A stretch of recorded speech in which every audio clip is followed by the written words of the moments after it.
right. Good evening, everybody. I'm going to call this meeting to order, the regular meeting, October 5th, 2023, Board of Aldermen. If you all please join me for the Pledge of Allegiance.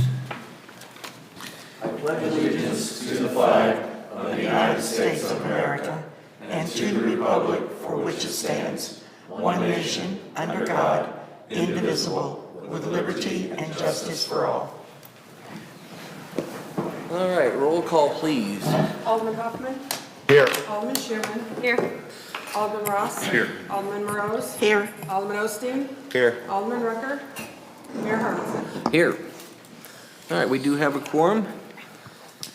We're going to move on to citizens' communication. This is a time set aside on the agenda for citizens and visitors to address the mayor and board on any topic that is not a public hearing. For those here in person, speakers will be restricted to 3 minutes unless otherwise permitted.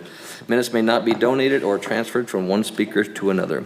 Visitors attending via online will be in listen-only mode. Any questions or comments for the mayor and board may be sent to the city clerk at tberreth@osagebeach.org no later than 10 a.m. on the board meeting day, the first and third Thursday of each month. Submitted questions and comments may be read during the citizens' communications section on the agenda. The Board of Aldermen will not take any action on any item not listed on the agenda, nor will it respond to questions, although staff may be directed to respond at a later time. The Mayor and the Board of Aldermen welcome and value input and feedback from the public. Is there anyone here in person who would like to address the board? All right, seeing none, we'll move on to the approval of the consent agenda.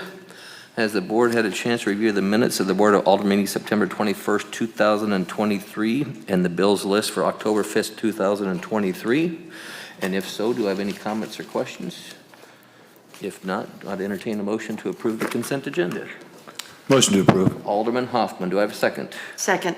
Alderman Morose, all those in favor? Aye. All right. Consent agenda is approved. All right, we have 3 items for unfinished business today.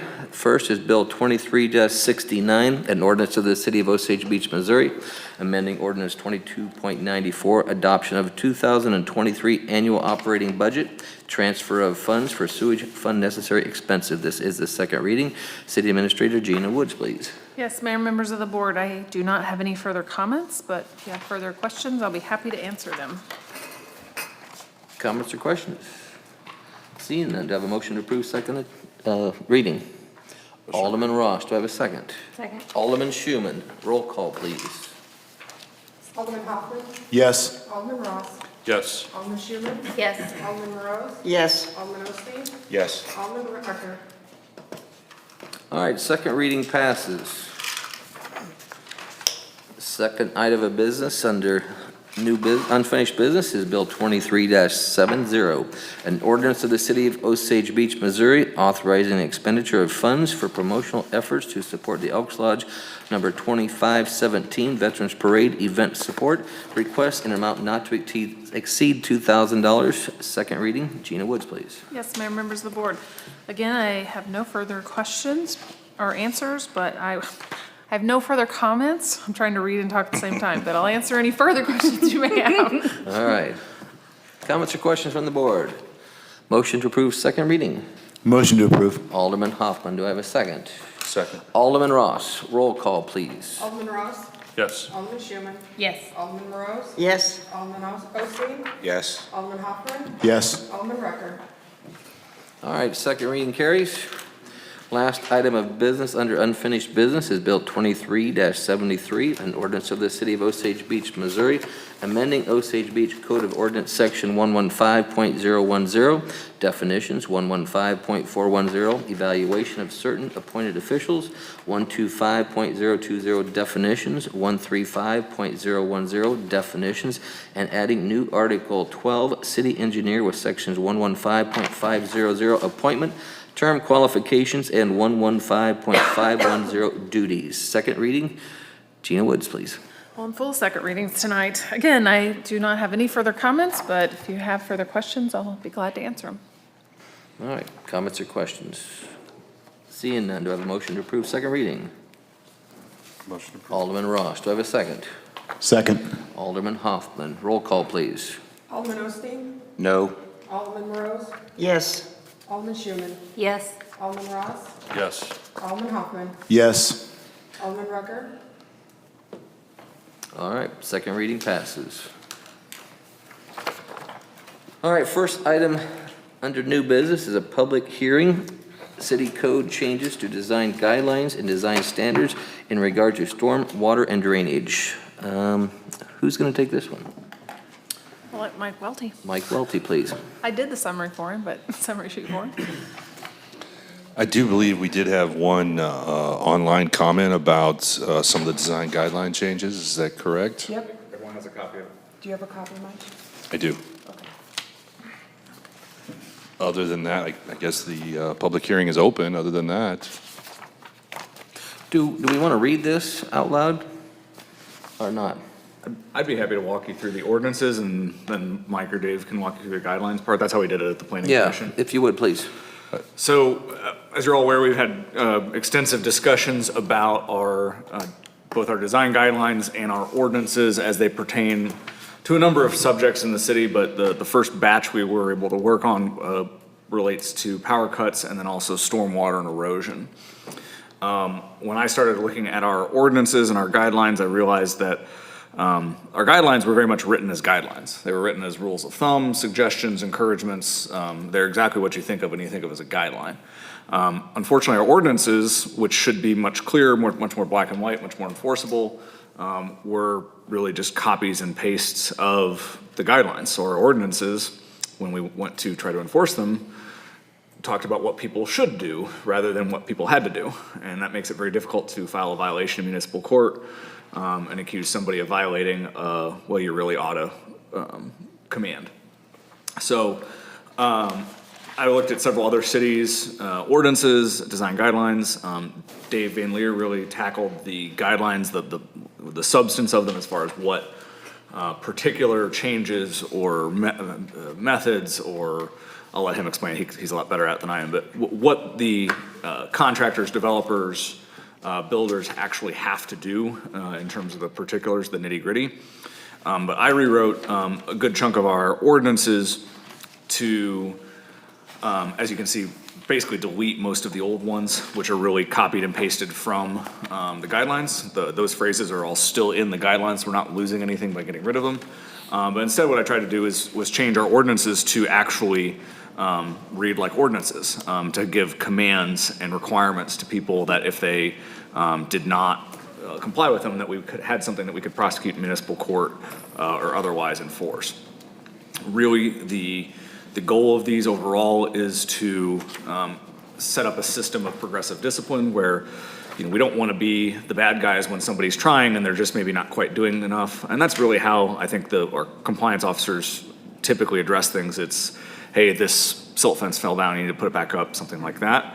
But it really adds some teeth to when people either repeatedly fail to comply with their obligations or flagrantly or intentionally disregard what we've told them to do. And as much as anything, I think this also helps to manage a contractor's expectations as far as what they're going to get when they begin a project in the city. We've kind of learned from our experience over the last year. Right now, we have 3 of the 4 largest land disturbances in the history of the city of Osage Beach are currently active. The 4th is Pruitt's Point. That one hasn't been active for 20 years. So we've gained quite a bit of experience with some of the bigger projects, with the Oasis, with Preserve, with Harper's Cove, and we have addressed what we saw as some gaps, some pretty big gaps in the ordinances before, and I hope this meets your satisfaction. All right, thank you. Dave can talk about what they have to do. Sure. If it's all right with the board, I'll just take 5 or so minutes and kind of walk through the proposed changes to the design guidelines.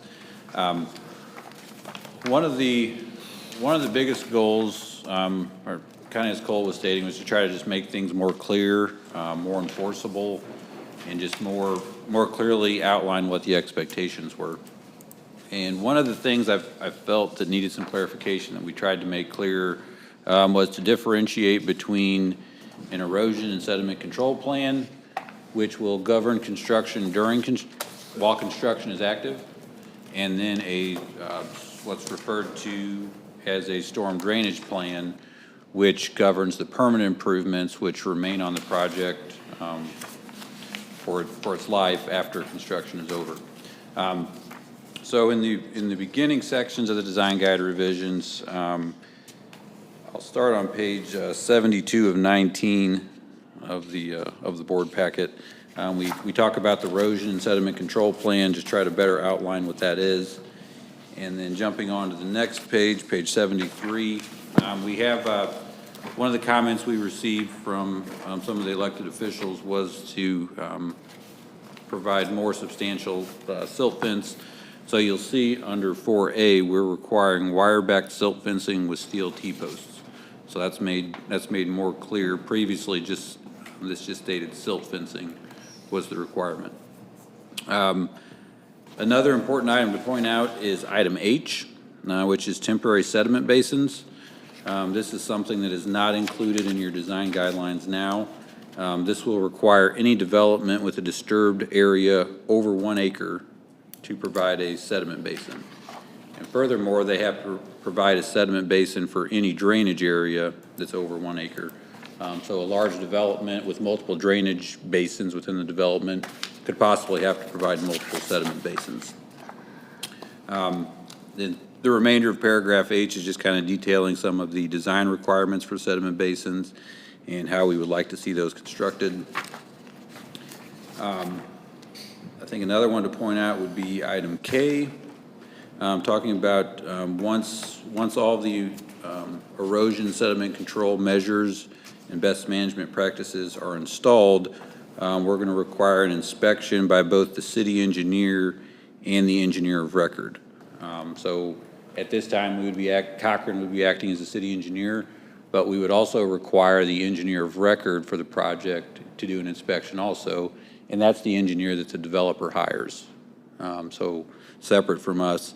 And the engineer of record would have to provide a letter to us stating that the BMPs are installed per the plans that they designed and submitted to the city for approval. So it's just kind of an extra layer to make sure what is submitted to the city and approved by the city, that's actually what gets installed. So we're going to have the actual engineer who did that design come out and do the inspection. Item L is an item that was discussed quite a bit also, I think particularly in one of the strategic planning sessions. We've tried to very closely mimic how DNR requires stabilization to be achieved. And essentially what we've done is anywhere where work has stopped for 14 days, once that period has happened, we will notify the contractor that they have an additional 14 days to achieve stabilization in that area and get grass planted. So previously, the design guide just kind of made a blanket statement. Once an area had been disturbed, within 4 weeks, it was to be seeded. This created some challenges on some of the larger developments where contractors were still working in the areas where they had disturbed for more than 4 weeks. So the goal here is once you start working an area, you need to keep working that area. Once you've stopped for 2 weeks, we're essentially going to put you on notice and say you've got 2 weeks to get grass planted here. So that will help, and I think that is more. I believe that's more enforceable, and I think it's more achievable from a construction standpoint. I think it still meets the intent of what we've been looking for. Something else just to point out as I go on to the next page, I'm on page 74 now, is item M. This could be challenging on some sites, but just noting that we're encouraging phased clearing and grading of projects. So encouraging contractors to minimize the amount of disturbed area they have at any one time. I think that just kind of further helps reinforce what our goal here is and what the city's mentality is for erosion and sediment control. And then the last thing I'll say under erosion sediment control, you'll see that last sentence right before we go into storm drainage.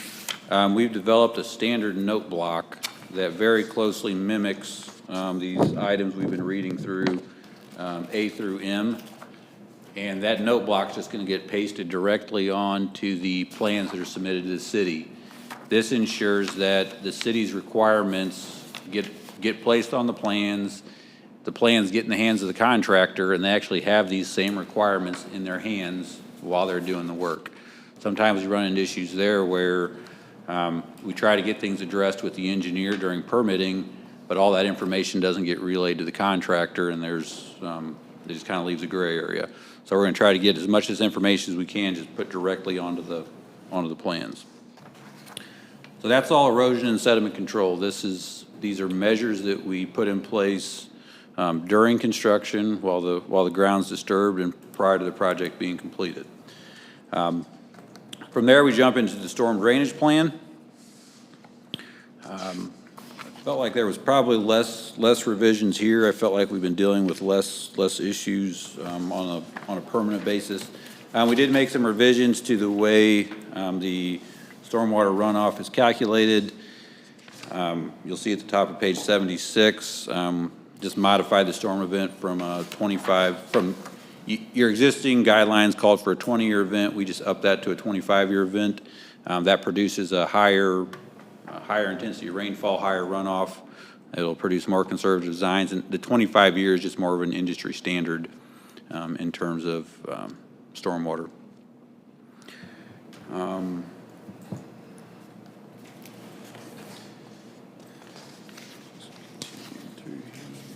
Let's see what I want to point out. As you get to page 79, talking about post-construction water quality. So what we've tried to identify here, and as you go to page 80 at the top, you'll see we're talking about impervious surfaces that are going to have high runoff and potential for contaminants. So parking areas, rooftops, other similar surfaces. We are excluding single-family or two-family residential from this requirement. So these type of commercial developments will be required to provide the post-construction water quality requirements that we're going to talk about. We do put an exception here at the bottom of that first section that new developments of less than 1 acre are not required to meet these requirements. So these would be smaller developments like gas station size developments or a Dollar General size development, those size developments. Then jumping on to page 81, under 3 there, you'll see we've added the methodology for how we're looking for the post-construction sediment basins to be calculated and the volumes that will be required there. Maybe just to back up a step here, we've kind of outlined a few different options for how these post-construction water quality requirements could be met. Item 2 at the top of 81 is filtration devices that can be put in curb inlets or manholes.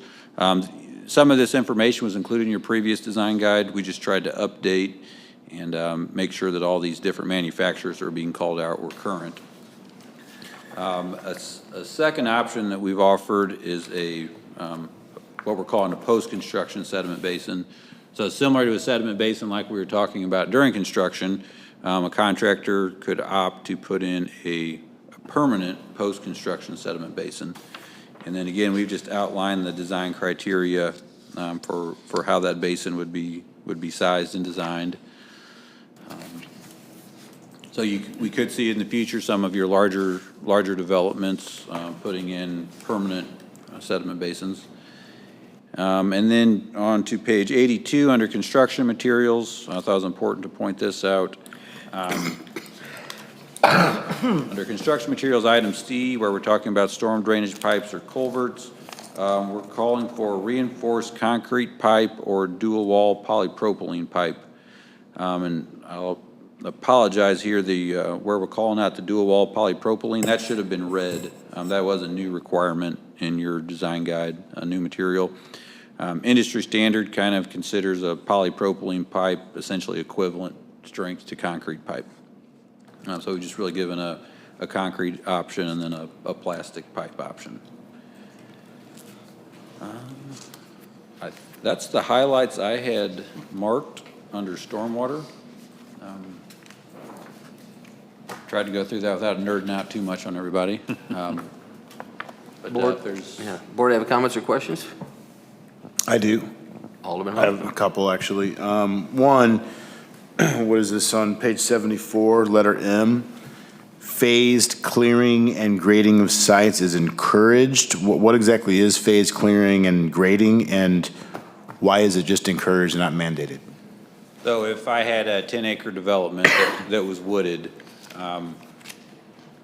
the intent here would be that rather than clearing the full 10-acre development and then coming in and grading the full 10-acre development and then coming in and installing utilities and building roads, this isn't always possible and isn't always feasible, but where possible, we would like to see the contractor developer clear the first 5 acres, leave the remaining 5 acres undisturbed, do as much of the work as they could in the first 5 acres. Once they were done there, clear the next 5 acres and do their work over there. The goal just being to minimize the potential for erosion by minimizing the amount of time that we have ground cleared for. The reason we've stated that it's encouraged is that's going to be very hard to say that it's mandatory. In some projects, this just isn't going to be feasible. Whether that's something that we're able to, at any point, actually enforce on a developer, I'd say it's maybe, maybe not. But again, I feel like it helps make clear what our intent is and what our goal is. The other thing that I feel like that does for us, we have the requirement in here of once you're done working in an area for 14 days, we're going to tell you, okay, now you've got 14 days to reseed it. Well, if somebody says, well, I can't do that, I'm not done here, we can point back to the fact, well, we encourage you to phase this, and if you hadn't cleared all this area, we wouldn't be asking you to reseed it already. Would it not be possible for us to put it in there that it is mandated to be phased, and we will walk it back if you present a plan that we think is acceptable and we agree with it? Because I feel like that's what gets us in trouble, is putting stuff like encouraged, because that really doesn't force them to do anything. It gives them all the option. I agree. What we have written here doesn't force phased clearing or phased grading. Some of the developments that are going now, it would have been very challenging to do phased clearing or phased grading. I don't know if we've been able to get that accomplished. And there are those, Alderman Hoffman, that are prepared to do it in one phase, and you don't have to worry about it. They're on timelines, they've got their equipment lined up, they can get it done. I mean, the point would be that whatever the requirements that we have down for the construction sediment control, for those who say they're prepared and they end up not being, that we can go back on them and then enforce what our requirements are. But there are those, the Oasis is an example, that is doing it all at one time and they're succeeding in what they're doing. So if you say you're required to do it in 2 phases, but they are prepared to do it in one and have a timeline, then you've kind of hurt yourself and the developer and their timeline.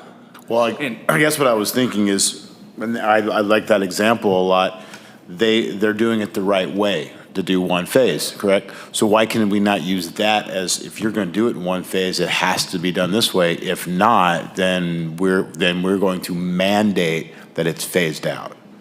Well, Just we still can, because if we look at a project and say, they say, we're going to do this all in one phase, and it's a 300-acre project, and they're not on top of it. It will not be because of the plan that they present us that they aren't able to do what they say they're going to do. They're going to present a plan to Dave, and Dave's going to go, yes, this plan will work. It will not be that the plan didn't work. It will be their inability to follow through with the plan that was approved. And at that point, that's when we have to go back and get them. At the end of the day, we can still hold up approval if we say, no, you need to phase this, and then we point to that and say it's encouraged. I mean, it's in there as we're a factor. encouraging them in the beginning, and if you chose not to do it, we're going to hold you very accountable for it not getting done properly. It's about managing expectations. Excellent. Okay. Thank you for clarifying that. My second question is, I guess, directed more at you, Cole. That's never good. Is this, when this is, let's say we adopt all this, is that for new developments only, or is everyone going to be held, that's out there now, held accountable to these, the way we've got them written now? So the answer, lawyer's favorite answer, it depends. So for new plan submissions, it'll only be, for the plans that are submitted, it'll only be, or any probably changes to plans, it'll only be, what's submitted after this is adopted. As far as enforcing the design guidelines will be enforceable as of, with teeth, as of the adoption of this. So upon adoption of this, I mean, just to be very candid, the Harper's Cove is what I'm concerned about. Will this apply to them? Yes, I mean, yes, and I mean. I'm ordinance- looking for a yes or a no on Well, this. it depends. So what plans they've already submitted and approved aren't gonna have the note block on it, for instance. They're not gonna, their approvals are not going to be subject, that we've already given them, we can't take back and then basically take another look at. But, so whatever plans they've got are still good, but if they come to us for, the next phase, if they're, we have teeth in here now that probably were a little too dull before, but if we do find, a serious or intentional violation of the design guidelines, they're a lot more enforceable, a lot more citable, and that still applies to all developments, regardless of who we're talking about. So will seating be mandated for them? So the seating, the 14-day requirement will apply to them. It will.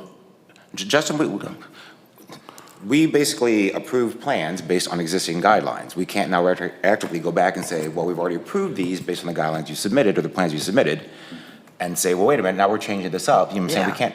That's To some why extent we that's why can, I'm but we really clarifying. can't. It's like they're grandfathered. Right, I'm trying to figure that out, and I don't think it's just me who has questions. There's constituents who have asked me this, and I didn't have an answer.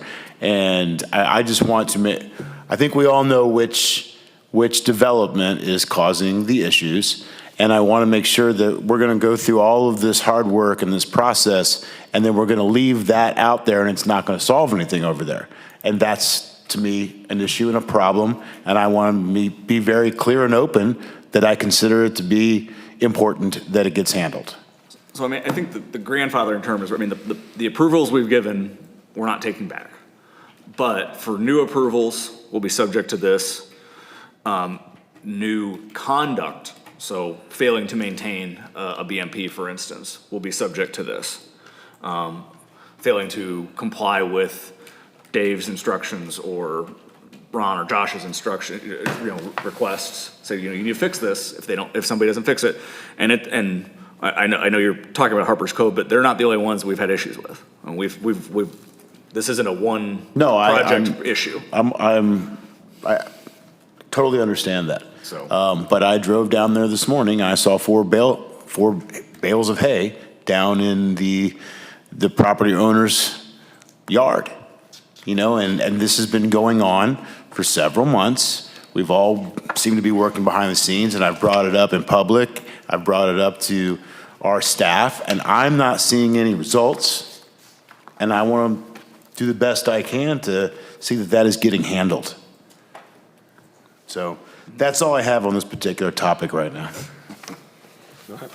Any other comments from the board? Alderman I have a couple questions.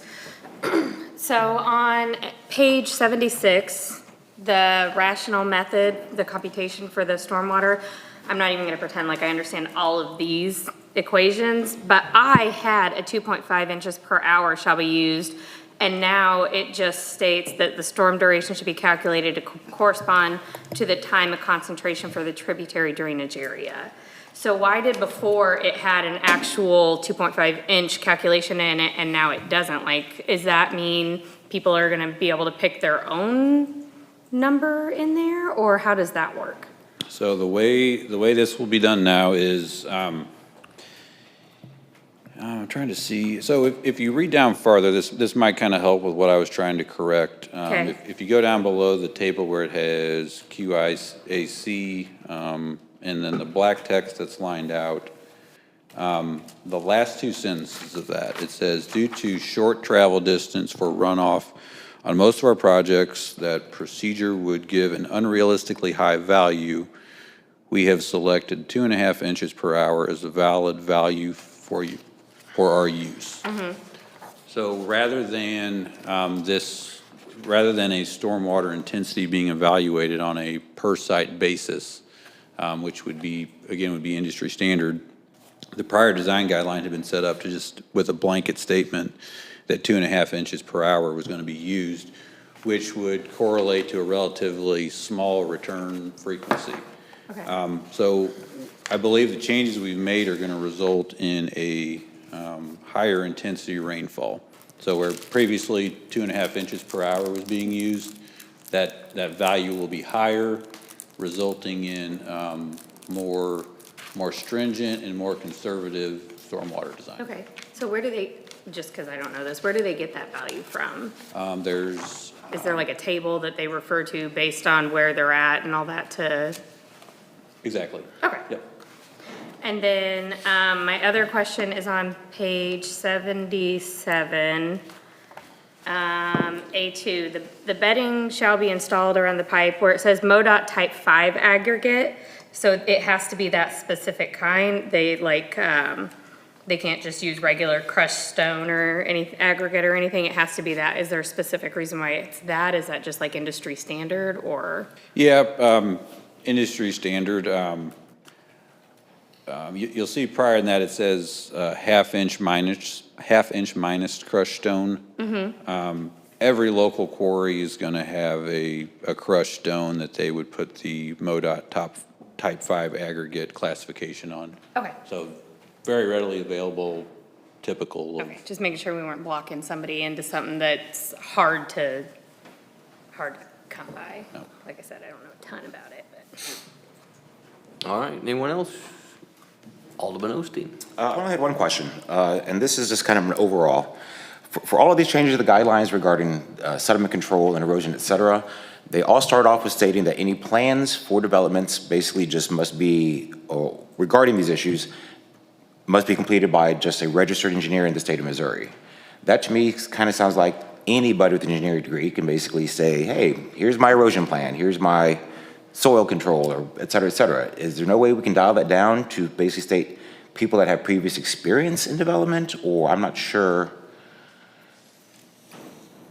Just like saying, it may sound silly, but just like saying, oh, I've got a doctorate degree doesn't mean I specialize in this specific area or Right. this specific area. Right. That's why I'm thinking just Yeah. engineer's degree, somebody with no background in this, still basically can devise these plans. Be a good idea.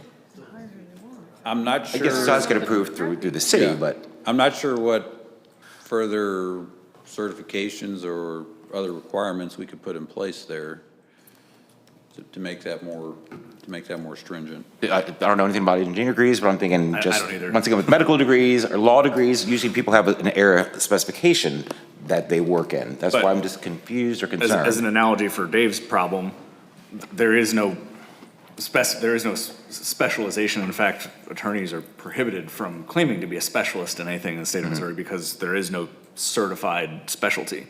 Yes. And so if there, and I don't know much about engineering either, but if there's no specialty or certification or, more alphabet soup to go behind your name, I don't know what, I was just curious. yeah, It just seemed very much like a blanket, anybody with an engineering degree can basically, the wife of the Perform these engineer plans. might have a. I will say from experience, typically engineers, if they do not specialize in that subset, they will not offer an opinion on it because anytime they stamp anything, they are putting their license on the line for that. So if they cannot back up their calculations, they're not gonna do it. Okay. So typically, an engineer will only work in this specific set, and they will say, I don't do that, I'm gonna send you over here to this person. So they kind of all stick in their own zones, so We don't. If that helps at all. We don't get stuff from mechanical engineers on on sewer and water that comes. Yeah, because from they could be cells. risking their license if something, and they have to be insured, and if they stamp something and it comes back and they were wrong, they can be hit for that, so they usually won't. Attorneys, on the other hand, will do that all the time.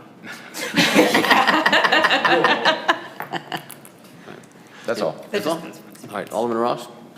So a few questions. First of all, I want to say thanks for the work, the effort, not for only Dave, I'm sure Mike, Cole. Appreciate y'all bringing this forward, and some of the, I think a lot of the work is great work, okay? Some questions. On page 73A, wire back silt fencing, I did talk to a couple engineers and try to get them to get more involved in this. Apparently, we didn't get any formal feedback from them. Is that correct? There was one on your dais, one comment. Except for this one, right, That was- except for Ameren, okay. But their question was about steel T-posts, so I'm gonna ask the question this way. What do you guys define as steel T-posts? Is that rebar that's welded with a T on it? Can you easily find those at Lowe's? Are they expensive or not? Their impression was they're 5 or 6 times more expensive than a good wooden stake, which is sufficient. Yeah, so my definition of a steel T-post would be a steel fence post that you drive in the ground. Okay. It's got a T cross section.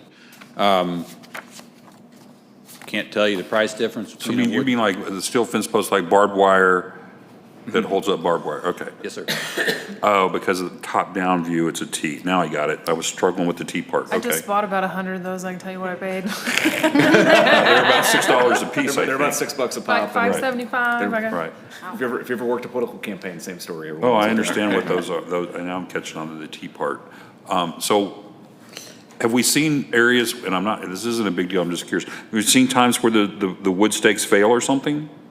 Sure, we see silt fences get blown over frequently. Dude, okay, Enough sediment piles up against them that the fence falls over. okay, good enough. On D, on the same page, we changed it from exceed 5 FPS, feet per second, I assume that's what FPS means. Yes. But we just said to reduce velocities in area of concentrated flow. There was no measurement there. I'm curious why. Well, I understand. If you look one down at E, I did see that. I kind of feel like that, so we're talking about, so in D, we're talking about using check dams or other BMPs to reduce velocities in areas of concentrated flow. So in my opinion, area of concentrated flow would be a ditch or a swale or a channel. Okay. And then jumping down to E, again, we're talking about drainage courses or ditches where velocities exceed 5 feet per second. So I think D and E kind of go together. So we The would- other, Go sorry, ahead. the other challenge there is, so you can imagine, we approve plans during construction, and there's grading operations going on, and there's not a plan that always 100% depicts what the condition of the site is throughout construction, because it's always changing. To try to enforce when flow through a ditch is at 5 feet per second and when it's not, that's challenging, and it creates difficulties. What, I think maybe the goal more here was, when it's obvious that there's concentrated flows, and this maybe gives us more ability to enforce something here without the 5 foot per second, because we don't have to prove it's 5 feet per second. Don't have what? All I have to say is, we wouldn't have to be on site proving that, hey, this flows 5 feet per second, you need to put a check dam in. Okay. We could come back and say, this is a concentrated flow, we want to see a check dam here. So I think it maybe gives us actually more ability to enforce something. If you drop down to E, this is, it's kind of given us the same thing. My intent here was this would be more channels that had been designed as part of the project and are shown on a grading plan, and they would be showing the engineering fabrics within those ditches that exceed 5 feet per second. Okay. So there's on page, so same thing, I got my notes here, sorry, H. So we went to a local 2-year, 24-hour storm for temporary sediment basins. Yes. I'm not really, but yet, and I realize that there's some other, for finish, okay, you've got a 25-year storm standard, okay? Why did we come to that, and why should that, and I don't know if it should go 1 year versus 5 years. Why not, let's just say, why not 5-year 24-hour storm? Help me understand what that means. So a two-year 24-hour storm is gonna have a lower intensity than a 25-year storm, less inches per hour. I feel like the 2-year 24-hour storm is kind of generally an industry standard for what we would see for sediment basins, For temporary sediment basins. for I temporary assume. sediment basins, yes.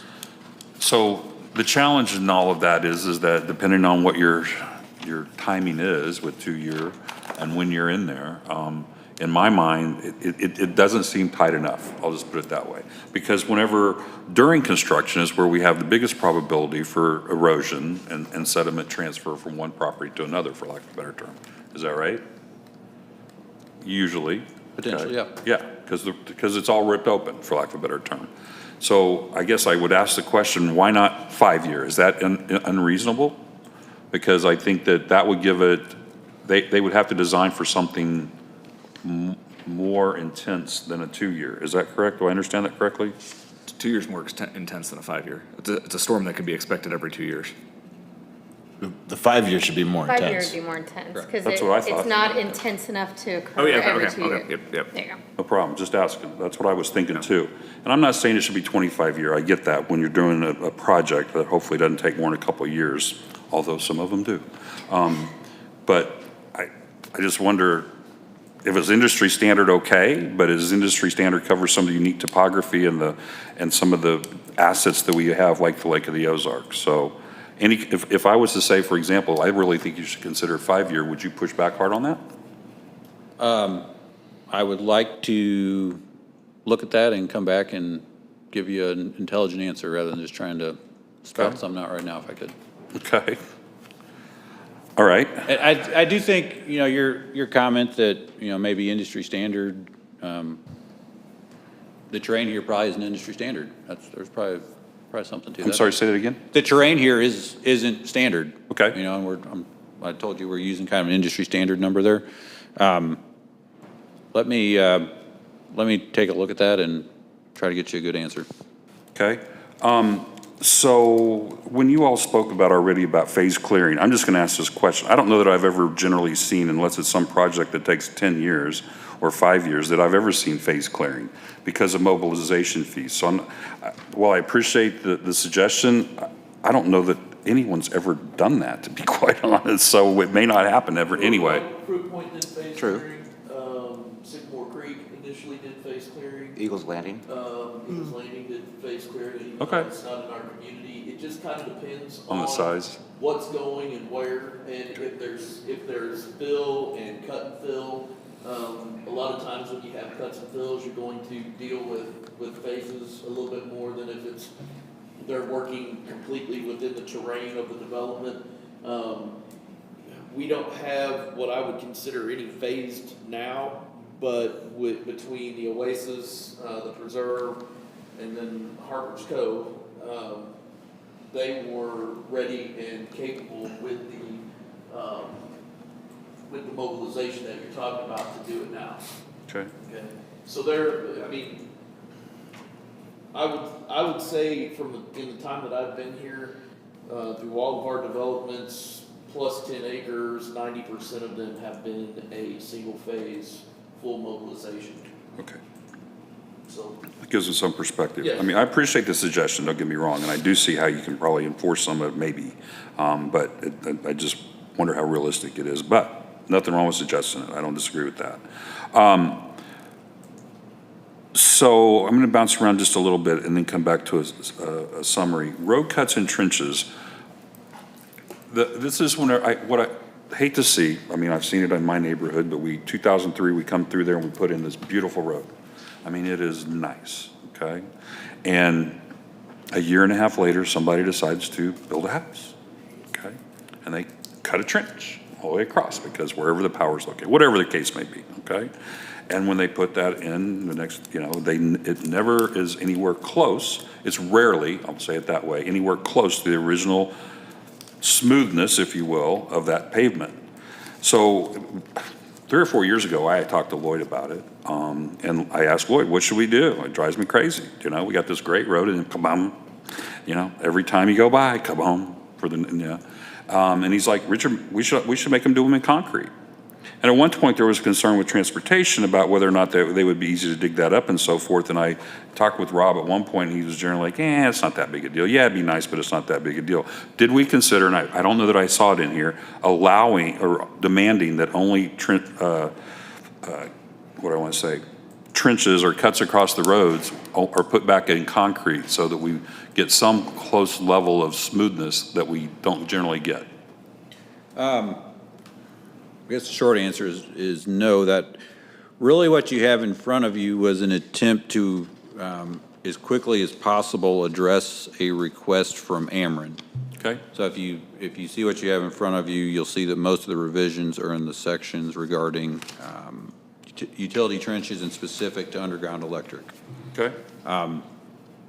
We certainly could follow up and try to come up with a way to address that problem that's been Okay. there. But no, that short answer is no, we did not attempt to address that in these revisions. Well, all I can say is if you want to go around to some of the roads that we've redone and over the years, and I can give you 2 that I know of right now, you'll find what I'm talking about. And it's usually because they honestly don't do enough preparation and get enough asphalt and set it right so that it'll lay in there easy. And it's not so it'll lay in there smooth. And it's hard to do with asphalt, okay?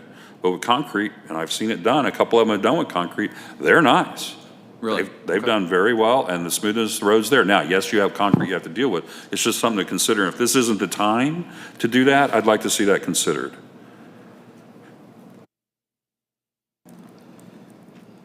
I'll let you take your notes. Somewhere in here originally, because I've been around too long, I guess, I was around whenever some of this all got put into place, there was and I can't seem to find it in here, but maybe it's in here, but when it came to final storm drainage design, if you had a direct outlet to the Lake of the Ozarks, these types of requirements were not necessary, okay? I don't see that in here anymore, but I can't see where it was taken out either. Do you know what I'm talking about, Dave? Yeah, I've read that also. I thought the specific statement was either to it said to Lake of the Ozarks or the Highway 54 right-of-way. It may be. I read through this entire thing this afternoon. You're right, that's not in here. That must have been, It was in the ordinance. yeah, that must have been in the ordinance. So that's not being changed, or that is being changed? Oh, I deleted the entire ordinance, and I'm gonna go back through the ordinance and see if I can find it somewhere. Okay. I think that's important. I mean, we can have that conversation. I have no problem with that. But if you're going to develop somewhere that, your drainage goes right to the Lake of the Ozarks, why are we putting in a bunch of drainage structures, okay? And one theory at that time in those meetings downstairs years and years ago is maybe someday the ditches around here will be worth something. And that was kind of part of the theory behind it. So if that's been deleted, I would ask that we consider reinstating that. Well, but if it was in the ordinance, it also was in the guidelines somewhere because the ordinance was I know it was somewhere, very but I don't know near where copy it and was. paste of the guideline. I'm gonna see, I'm gonna see if I can find it. I thought it was in a different ordinance altogether, but I will also look for it, because I know you've pointed it out to me before, sir. I remember seeing that, so I know what you're talking about. Okay. Last question before we summarize with a couple. Engineer of record has to be on site. Does that mean the signing engineer, or does that mean a member of the signing engineer's firm? The engineer of record would be the engineer that signed the plans. Okay. All right. Good. Appreciate that expectation. So the last general question is, how would this make things any different? If these were instituted today, let's just talk about the elephant in the room, before Harper's Cove came to us with the plan, how would it have been different, and how do you think the results might have been? Well, let's just go through the list here. So there have been multiple times where the silt fence at Harper's Cove has failed, and we've had to notify the contractor and have them make repairs. I don't think I can say that wire-backed silt fence with steel posts won't fail, but I think it's less Less likely? It's less likely to fail. So I feel like we would be better better protected there. I think your temporary sediment basin, that would be a new requirement that would have been enforced at Harper's Cove. Offhand, I don't know if they would have been required to put in one or multiple sediment basins, but there would have been a sediment basin requirement. Okay. That would have been, that we would have had some criteria that we could have enforced around. I think sediment basins with the type of terrain you have are probably your best measures for preventing sediment from leaving the site. That's just, I agree with that. I think that's your best bet. I think, as you just talked about, getting the engineer record out on site to have some accountability there also, I think that kind of brings things to a head between the developer's engineer and the developer's contractor, that they've both got to sign off on, this is put in as we designed it and as the city approved it. I think that'll be a benefit. And then probably the last thing I would say would be the 14-day period where construction operations have ceased, and then giving them another 14 days to establish stabilization. I think that would have been more enforceable on this, under these guidelines. Okay. I was contacted by one constituent who felt like that we had taken the teeth out of these, okay? I don't know that they realized we could have enforced the earlier ones, but as I look at it, I'm not convinced that we've taken the teeth out of it by any means. I'm still not sure it's quite stringent enough, especially with that 2-year storm thing. Anyway, did we get any feedback from any engineers at all besides yourself? I didn't see anything. The only response I saw was the response from Ameren that I think you have in front of you regarding the underground electric. Okay, so would you consider these more stringent in general than what we had before? Not from an enforcement standpoint, but from a design standpoint? Absolutely, yes. Okay, that's all I have, thanks. All right. On that point, if I can just add, ordinance-wise, these are eminently more enforceable because they contain very clear commands and very clear requirements and very clear penalties, both in terms of being able to cite and also being able to pull construction permits for non-compliant sites. So From an enforcement standpoint, I was clear that was easier. Right. Yeah, it's From a design standpoint, I wanted to make sure we weren't making it easier, and hopefully we're making it more challenging. I still like to talk about that 2-year. I'll make one comment, because I think I said this before, but Kim's brother was visiting from Seattle several months ago, and I took him around to some of the developments, and he does a lot of site work up around Seattle, and he was amazed. He said, "You mean that's all they have to do is those little wooden posts for the silt fence?" I said, "Yeah." He said, he was just amazed. I mean, if they have to buy 1,000 of the steel posts at $6 a piece, on a $100 million project, that's $6,000. That's not a big deal. So I think that's good stuff. Any other comments or questions? Yes, sir. Just one thing, Richard, I certainly want to research what you asked about the drainage directly to the lake or to the right-of-way. One thing I do want to point out, though, on page 75, under 5B, we're talking about controlling runoff such that there's not damage to downstream properties. I think if an engineer or developer can demonstrate that they can release water directly to the lake and it doesn't impact the downstream property, I feel like this requirement achieves some of what you were discussing there, but we certainly would be good to add in that prior language. The one thing I would say there is, even if you release directly to the lake, we still need to maintain the water quality requirements. Yes. So that requirement is strictly to the quantity of water that's leaving the site. We do need to maintain the quality requirements. I agree with that. Okay. Section 410-370, storm drainage plan, minimum technical requirements, goes through several requirements until you get down to point 1. It says project sites discharging via right-of-way easement or land owned by the developer to the Lake of the Ozarks shall be exempt from this requirement.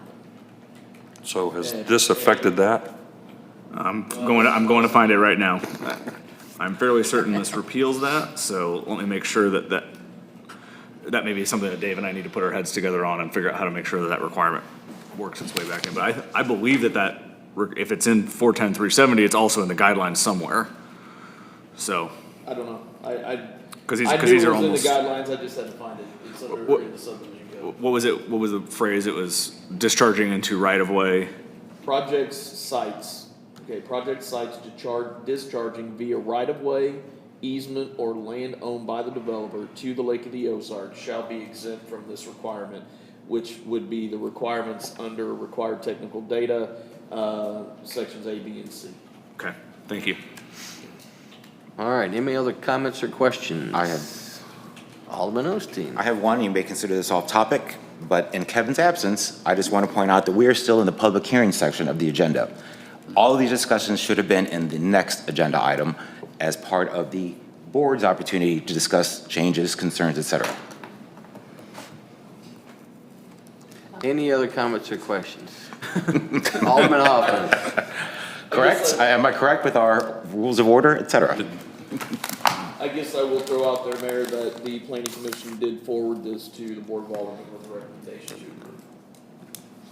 Alderman Hoffman. I just wanted to thank Cole, Mike, Dave, anyone else who worked on this. I know you guys put a lot of time and effort into this. I know Dave and I talked about this up at the MML a little bit too, so thanks for doing it off hours with me a little bit. I just want to kind of reiterate one thing that we heard at MML a lot was, man, Osage Beach and the lake is just so unique. You guys have so many different problems than we have in our city, and I think that the terrain here is one of those big issues. So I would like to just follow up right behind Alderman Ross and say that if we're going to err, let's err on the side with a little extra teeth, just because we've got a little extra grade of terrain, if you want to look at it that way. But, and lastly, I too, I drove around my entire ward today, kind of looking at roads and drainage, and I've noticed too that it would be nice to fill in with concrete and keep those roads nice and smooth, because I saw a couple just today that I thought I wouldn't be very happy if I lived next door to that. So, and again, thank you guys for all your effort on this. All right, anyone else? Seeing none, motion to close public hearing. So moved. Alderman Ross, do I have a second? Second. We just did this all wrong. Alderman Rose, all those in favor? Aye. All right, public hearing is closed. I never thought about it, but you're so right.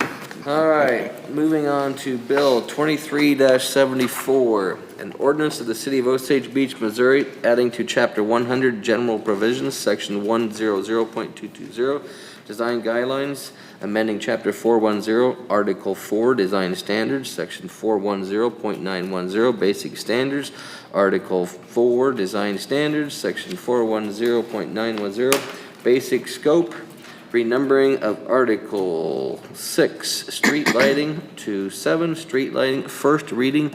Mike Welty, please. Thank you, Mayor, members of the board. As we've already discussed all of this in the public hearing section, there's really nothing more for me to say other than to say that before we get to the second reading, all of the items that have been discussed here are going to be addressed by Cole and Dave and myself, and we will bring you back any modifications at the second reading that can conform with some of the requirements that have been presented tonight. All pertinent staff have also reviewed these changes, and we are all in agreement with the city engineer. I do recommend approval. All right. Does anybody else have any more comments? Seeing none, do I have a motion to approve second reading? I have lots of comments, but How about first reading? I'm sorry, first reading. Do I have a motion to approve first reading? Second. Who would first? I didn't hear it. You did first. Alderman Ross, do I have a second? Second. Alderman Osteen, all those in favor? Aye. All right. First reading passes. Next, we have Bill 23-75, an ordinance of the City of Osage Beach, Missouri, authorizing the mayor to sign a contract with Four Seasons Plumbing for the park irrigation improvement project for an amount not to exceed $190,112.12. Assistant City Administrator Mike Welty, please. Thank you, Mayor and members of the board. This has been a challenging project. This has been a project that we've been working on for almost 2 years. The irrigation pump that we have in place at the park right now is the original irrigation pump that came with the property when Gina worked so hard to purchase it almost 20 years ago now. I wasn't here when it got purchased. Carrie Bell was. Carrie Bell, okay. So Carrie Throw that worked so right hard. Anyway, the point I make is that they don't make that pump anymore. We have struggled to find a like pump that would work for the same needs that we have. It took a long time to find that.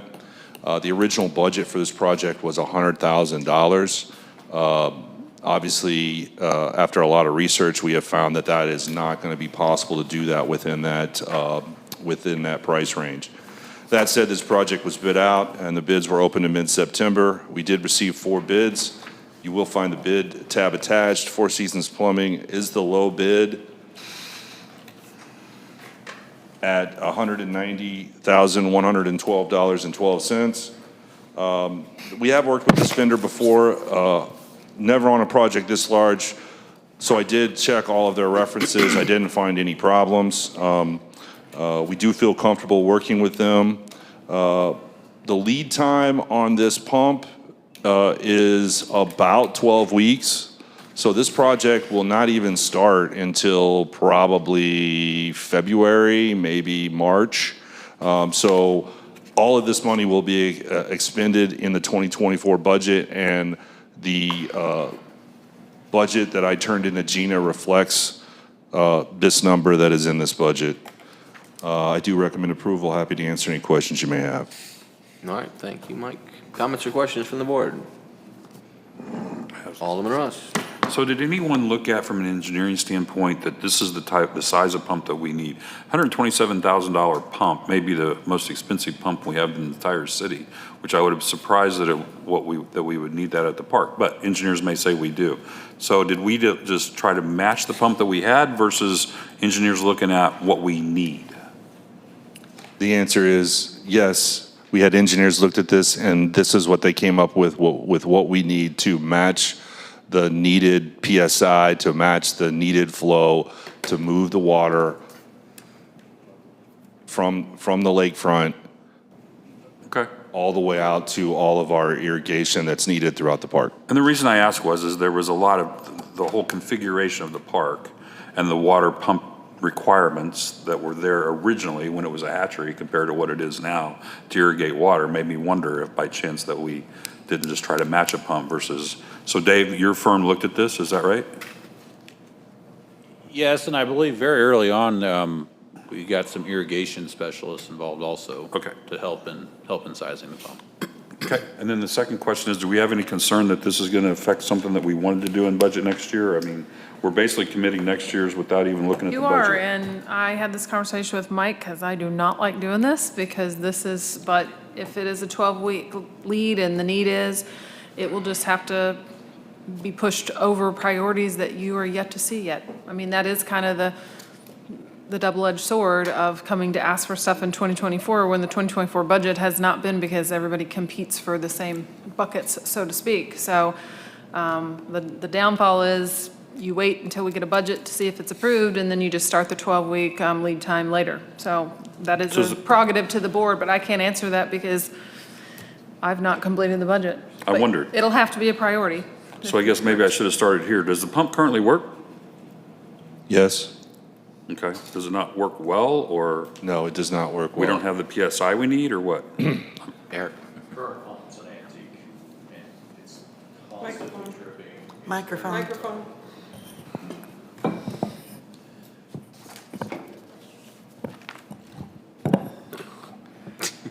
The current pump is an antique, and it's very maintenance intensive. It's constantly tripping. I don't think we'd get another season out of it personally, but it needs to go. It needs to be replaced. Okay, all right, that's all I have, thanks. Very crucial for the sorry? park. I said it's very crucial for City Park. Otherwise, I mean, you're going to have dead grass very quickly. Oh, I think you need an irrigation system. I was Absolutely, just trying to yes. figure out if we should commit to this irrigation system before we saw everything else that might get to us. How It's critical my is it to concern be every time replaced? this time of year when departments start bringing stuff to put on the summary sheet that is, oh, well, we'll roll it over, we'll roll it over. Well, we don't know that, but factors to be in your decision. Alderman Hoffman. I just would like a little clarification. If we did wait for the budget, how far would that push this back to? Well, we would not be able to change the pump out in the middle of baseball season, so we would have to wait until the fall. And we would run the risk that we would lose the pump and therefore lose the grass on the ball fields, soccer fields, and other areas in the park. So to clarify, if we do it this way, our park's going to be ready to go in March and when the season opens? Yes, sir. Awesome, thank you. All right. Any other comments or questions? Seeing none, do I have a motion to approve first reading?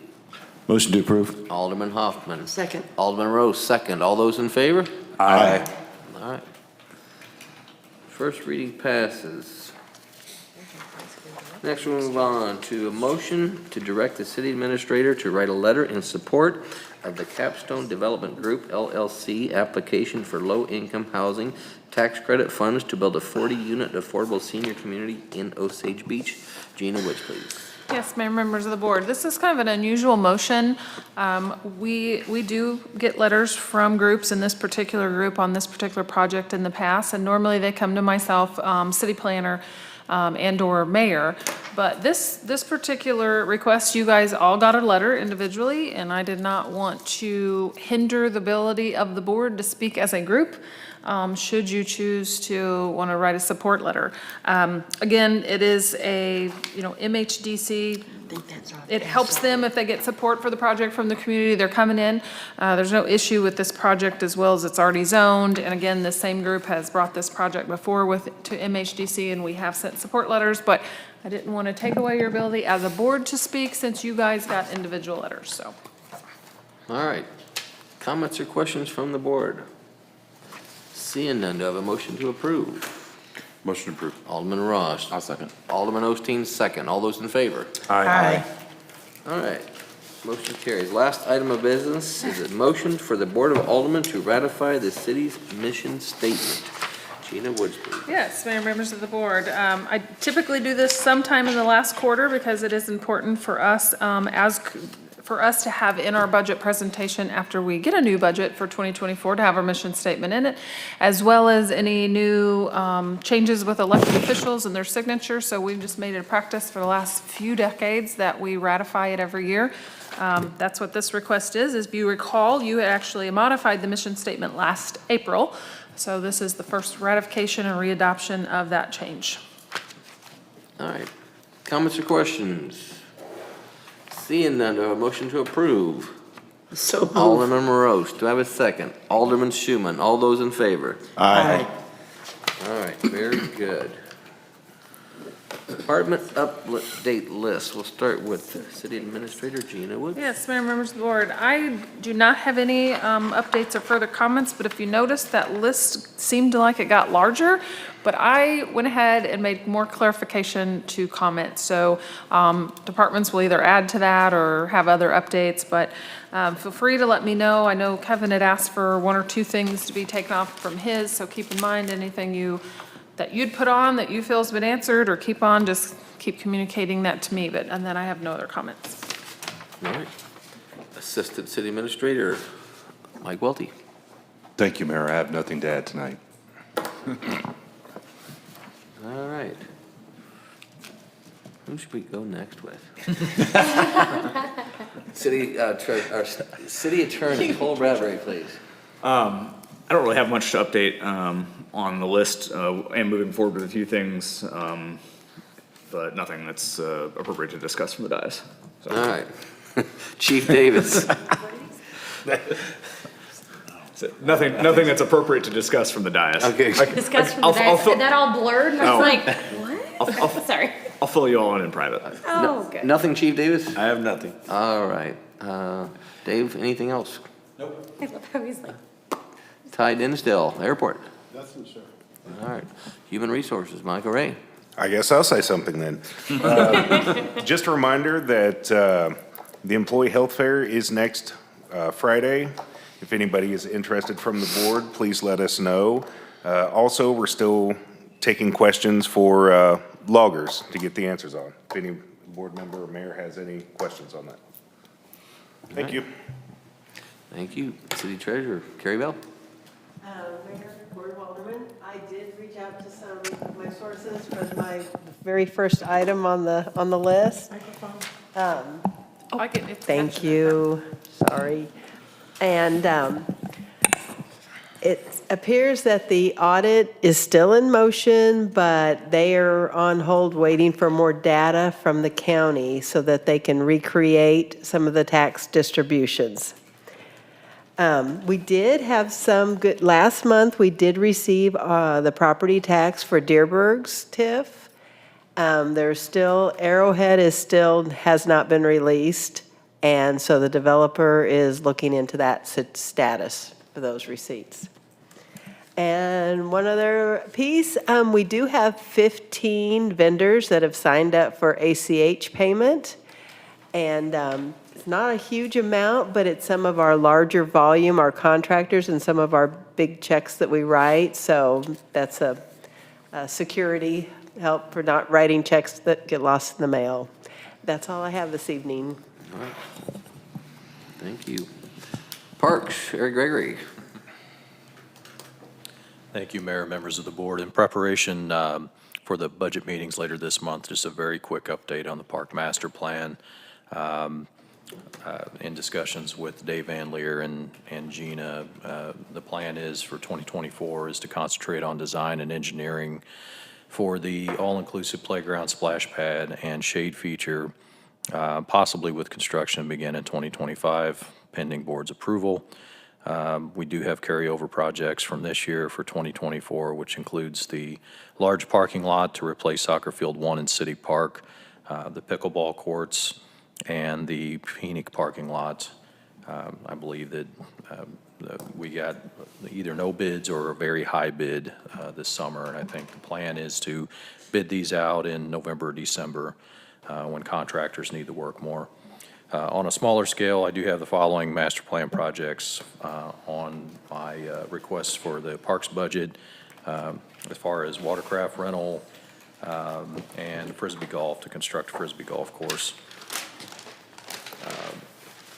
As far as activities, I would like to thank everyone who attended the Fall Food Truck Festival in City Park on September 23rd and 24th. We had over 6,000 people attend on Saturday and Sunday, just slightly less than the spring event, but we did have some rain Saturday night, and there was a Chiefs game on at 3 o'clock on Sunday, so it was still well attended.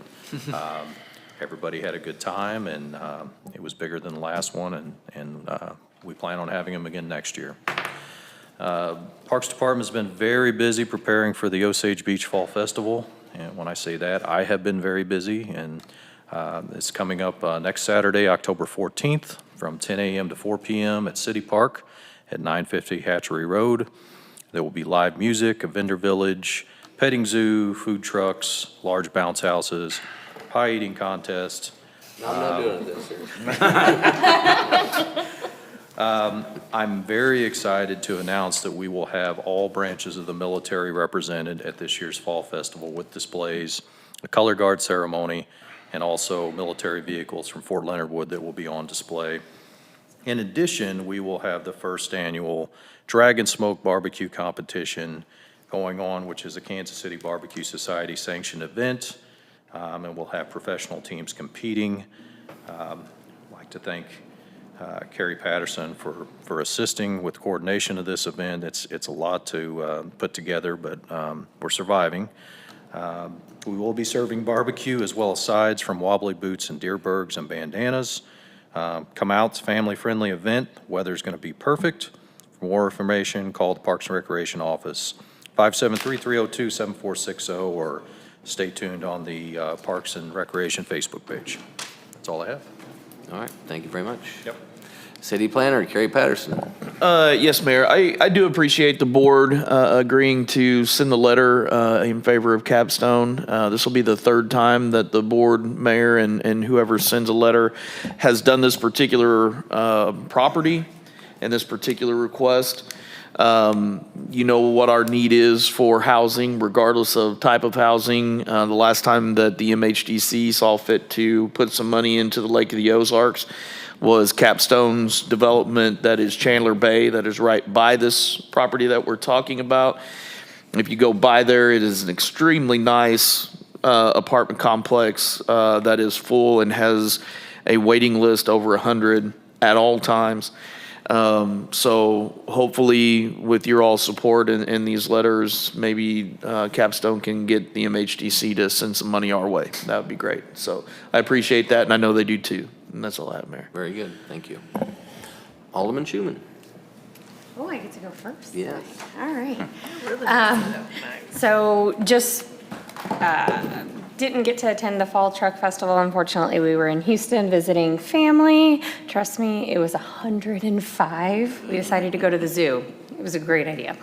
Anyways, but looking forward to the Fall Fest this weekend and the Dragon Smoke, and hoping a lot of people come out to that event. And that's it. Very good. Alderman Hoffman. I had a constituent call me. Their sewer pump had gone out, and it was I believe it was on a Sunday. And I said, hey, call me back, but the first thing you should do is get on the website and track them down. They've been really good at getting back to people. And I didn't hear back from him. So I did follow up the next day, and he said they got it handled. I couldn't believe how fast it was done. It's all working. Everything's great. So don't often get to hear, hey, our sewer department's out there doing a great job. They're definitely out there doing a great job. At least on this particular one, they nailed it. So I just want to say thanks to all those guys and gals that are out there doing that job. It's much appreciated. And just to kind of drive that point home, I don't know how everyone else feels, but I consider our sewage issue and what we need to accomplish before next tourist season priority number one.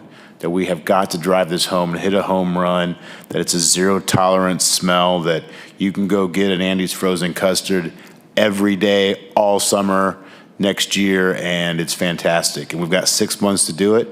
I believe in our team, I believe in our people, and I think that I think we can, and I think we will. I know we should.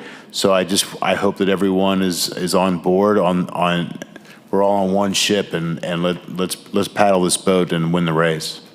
Other than that, that's all I've got. And thanks a lot to our entire staff for doing such hard work. All right, thank you. Alderman Osteen. I only have 2 items this evening. First, I would like to thank Gina Woods for the revisions of the formatting for our department update lists. As you know, I have had several conversations during this communications period regarding timeframes and want to see some light at the end of the tunnel. This at least gets us closer to that. Secondly, I'm not sure if this is directed to Eric or to Tara. I want to make sure the comments you made this evening, Eric, are forwarded to all of the board members in advance of our upcoming budget meetings, because you said there are current projects that are minor projects that are underway, some that are carrying over. Of course, we already know, we've talked many times about the master plan for next year, but just wanted to get more of a recap of what you stated. I'm not sure if that'd be in updated meeting minutes or an email you can send out. Yeah. Please. Sure. Will you shoot me an email? And I'll put them in the minutes, and then we'll make sure they get there. Thank you. Yeah, just because it's been obviously a big topic of conversation, and a lot of our budget discussions will be regarding that. I just want to make sure everything you said this evening, once again, is fresh in our minds for that budget meeting coming up. Yeah. Other than that, that's all I have. All right, thank you. All right, Alderman Rose. Yes, I'd also like to echo all the hard work that the gentlemen have done, and Gina and whoever, just to do the guidelines and to go over everything. I know it took a lot of time and hours. The Food Truck Festival, I understand, was a smashing good success. I fortunately was not able to attend it, but one of my friends said that she went over and the place was so crowded with parking, she couldn't even find a place to park all the way down. And she said, I just know it had to be successful. And I'm sure it was. And you mentioned about the Fall Festival this weekend. There's also a Fall Boutique Crawl of boutique stores in our city, Saturday from 10 to 4. And of course, next weekend, besides the Dragon Barbecue Competition, is also our Harbor Hop. And that's always a big fun event for CVB for sure. Big Bass Tournament is on this weekend, as we know. And I have a question about our city park sign. I know, Eric, that you said it's been a lot of problems, and I notice it still isn't up and running. What are we doing about it? I mean, I am waiting on Insight Graphics and Stewart Signs to give me an update. I just called on Monday, and they were not communicating together. Apparently, the vendor that services the signs needs information from the vendor that sold us the sign, and it has been very challenging. So I am calling back again in the morning. It's been weekly calls and very frustrating for me. I'm sure it has. Yes. I know you've been on top of it, but it's been several weeks. Yes, it has. Yeah. And other than that, that's it. Thank you. Thank you. Alderman Ross. I'm just going to go on one topic, and that's the sewer smell. And I think that, zero tolerance is what I'm trying to say, but I'm not sure that it is understood. I think the only way we're going to get to zero tolerance is if every manhole that could be a problem, and by the way, I'm not saying every manhole has a smell issue. So zero tolerance from a complaint standpoint. We should never hear a complaint. I think that's the real register. But I think that every lid to every container that is a large one that we've had problems with, and every manhole in that area is going to have to be sealed up.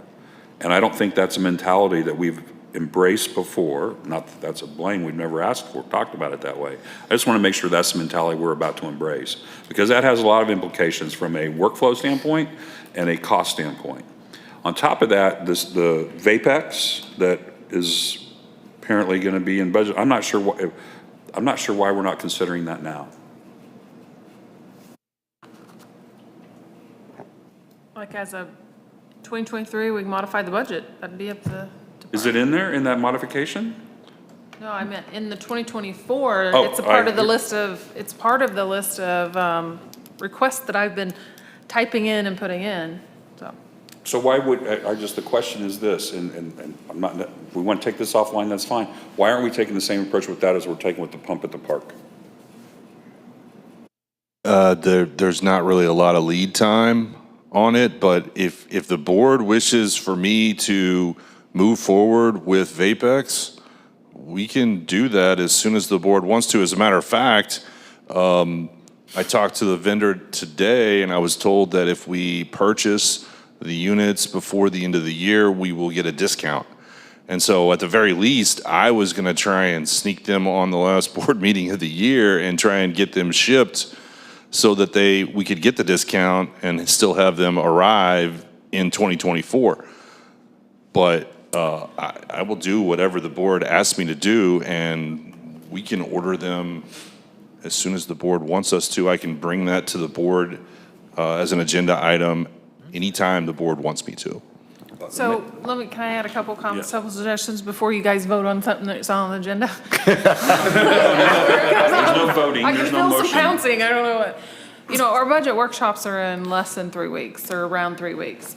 So it is not uncommon for departments to get a good feel at the budget workshop on how draft one is going, and then to follow up. If you remember the last couple years, we've had to do that with vehicles that had very trying times. It's like, okay, when draft one is pretty much a consensual, like, hey, we kind of know what's going to make it in there and kind of know what's not going to make it in there, staff oftentimes will start that pre-planning. In other words, okay, let's go ahead and prove, assuming the budget gets approved. You cannot spend $1 out of 2024 before 2024. But it's not uncommon in situations like, let's get through budget workshop draft one, see what's gonna make it, see where the cash flow is. And then, again, Mike because they're gonna do that with these vehicles that are in there. It's just not because of the timing issue. So here in less than a month, it could be moving forward depending on lead time. And if you want to amend the 23 budget after we get all the details of the 2024, that could be an option too in November. So. Well, I had a conversation with the mayor about this. He spent some time at Public Works a couple of weeks ago, and we were discussing different options. And when it came to VABEX, my comment was this: short of borrowing money, I don't know why we don't go ahead and order them. And if we're going to have to borrow money to do that, okay, I'll wait. It's wintertime, okay? But if we're going to have to borrow money because that's the situation we now find ourselves in, okay, that's a different part of the conversation. So. Just my 2 cents, and that's all I have. Thank you. Can't answer the borrowing money, but in less than 2 weeks, you'll have a draft one and we'll all know. All right, very good. Well, first of all, Mr. Gregory, I'm not going to do the pie eating contest this year. But we will have Harmy's Hooch there. We're a vendor this year, so stop by the booth. That'll be a lot of fun. I just have 3 quick things.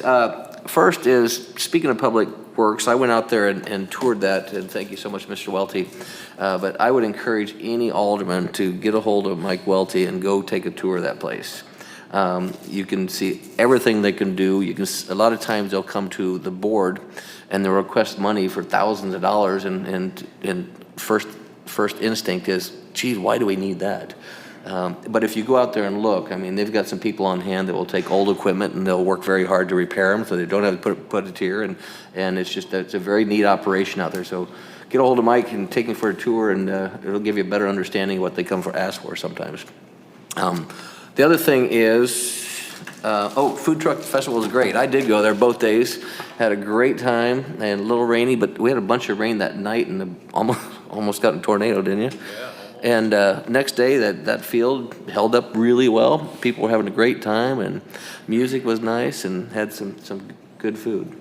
The last thing is, I'm going to read something to you, because I didn't want to try to paraphrase it, but this is National Breast Cancer Awareness Month, and National Breast Cancer Foundation, Inc. And I just Googled this because Kim and her daughter both are breast cancer survivors, and it says, for the 31 days of Breast Cancer Awareness Month, pink ribbons appear as the impact of breast cancer is brought to the forefront of national conversation.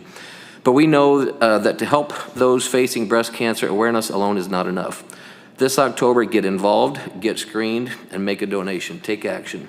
So there's a lot of things going on around the lake where you can go and participate and be part of and wear the pink and donate. And for those out there that have not been tested, go get tested, because it's a very serious issue. So with that, I'm done. If we can have a motion to adjourn. Oh, I am so sorry. What'd you say? All right, we're going to close this meeting, but we're going to move into executive session. Notice is given that the agenda includes a roll call vote to close the meeting as allowed by RESMO section 610.021, 3, hiring, firing, disciplining, or promoting of a particular employees by the public government body when personal information about an employee is discussed or recorded. So do I have a motion to move into executive session? So moved. Alderman Ross, do I have a second? Alderman Schuman. All those in favor? Aye. All right. Thank you, everybody. Roll call. Roll call, please. I know. Alderman Hoffman. Yes. Alderman Schuman. Yes. Alderman Ross. Yes. Alderman Rose. Yes. Alderman Osteen. Sure. Alderman Rucker. Mayor Ferguson. Yes. I don't think I vote, do I? I don't know if I called you. All right. And if you don't mind, thank you, everybody out there. But if you don't mind, this will not take too long if we can move right in there. We're so proper. Okay.